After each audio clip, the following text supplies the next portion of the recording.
What's going on, everybody? It's your boy Infrared. Welcome to the Scout Report as I bring you an anime review of Boku Dake Inai Machi, aka Erased, episode 10. We're here, folks. We're here. As this episode, the killer is finally revealed. So, I don't know. I mean, of course I'm going to get into it. It's a review after all, but I can easily see this episode dividing the fans who start off with this series probably in two, because you know what, let me just get into it. We start the episode off, we start off in the timeline before everything happened, before Satoru went back in time, back when he had to go to the funeral of the three friends that he rescued. He blamed himself. We all know that. He blamed himself because it wasn't anything that he can do. So we get a little bit of that. Then we go back to, well, I can't really say the current time, but the current time where he's a kid and he's went back and now he's successfully saved all three of the people that was killed. He saved KO. He saved Aya. He saved Hiromi.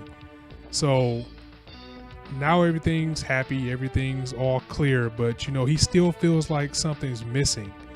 Some time has passed now. I think it's been either a couple of weeks or maybe about a month since KO went with her grandmother, and some time has passed and no one's died. Satoru feels that something's missing because he successfully saved all three of the people that would have died. But at the same time, he knows that the killer is still out there, so he wants to continue trying to find out who it is, because again, the whole reason for him going back in time is probably because to find out who this killer is the person that killed his mother. So the episode pretty much is kind of chillaxed. We get to Satoru and his friends, and they kind of make a pact to save all the kids that are alone, as I mentioned last time in my last review. This time they noticed that they noticed Aya, and this is going back to how they saved her. They noticed that she was always by herself. They used to watch her from their playground. This time they decided to go and approach her, and they found out that she's a really smart kid. Like she reads Shakespeare, she plays piano, and she noticed that Satoru and crew used to always watch her, and she kind of thought they were kind of weirdos, but at the same time, you can see she kind of had a shine for them. So they go back to their clubhouse feeling defeated because they was like, she doesn't want anything to do with it. She thinks she's weird, only to find out that she actually went over to the clubhouse herself and kind of became a part of their little pack, part of their crew. But now that she's saved, as you saw at the end of last week, you notice that now Masato is kind of isolated ever since the whole incident with her blaming KO for stealing the lunch money. No one's really talked to her. She's always sitting by herself. She doesn't talk to anyone. She stays to herself a lot. So it's a hockey game going on, and Sensei Yoshiro actually asked her to come to the hockey game. Maybe that'll help her out a little bit. He's going to be there with some kids. So knowing that and knowing the potential of what could happen since she's such a loner kid, Satoru decides to follow her on the bus, and he doesn't take the crew with him this time. He goes on his own. Even at the hockey rink, Masato, she's by herself. She's kind of clouded off, and she goes to the bathroom, and Satoru follows her to the bathroom, but he knows she never comes out. He's going to take it upon himself to go find out what's wrong with her, and then he notices that Sensei Yashiro showed up out of nowhere. So he kind of briefly explains to Yashiro what's going on. As he's explaining this, he noticed that Yuki's father's truck is going outside, and he sees a case behind it. So seeing that, he gets a little bit suspicious, so he asks Yashiro to take him to follow the car. And as they're driving in the car, Sensei goes on about himself, also about having something missing. And this is when things get a little bit weird. He asks Satoru to put his seatbelt in, but he can't put it in himself. He's trying to, but he can't. So the teacher takes the seatbelt and kind of shoves it in for him and continues to tell this story about how he feels something is missing in his life. Satoru assumes that he's talking about a wife, but he says no, and kind of like slyly grins at him. And at this point, Sadaro's reaching for the glove compartment where the candy is, and there's no candy there. It's just a box of laxatives. So this is where Yashiro reveals to him that he uses a different car that's the same make and model everywhere.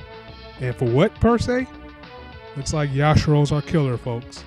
The teacher is a killer. I mean, I know it's a little bit, it might be predictable for some people. Some people might still be shocked, and it might still be some things that are left unsaid. But we find out what he's missing. What he's talking about is what he's missing is killing. Because at this point, Sadaro has foiled all 3 attempts of him trying to kill somebody at this point. So he pretty much says he set everything up for him all along. He noticed that Sadaro and his friends were kind of, gathering all the kids that are lonely and kind of making a pact to save them, which is messing things up for him because there's no one for him to kill him. No one's left alone.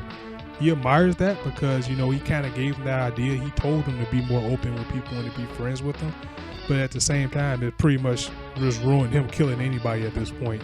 So he told Masato to go to the hockey rink. He gave her some laxative in her coffee, which while she wasn't around, she was still in the bathroom.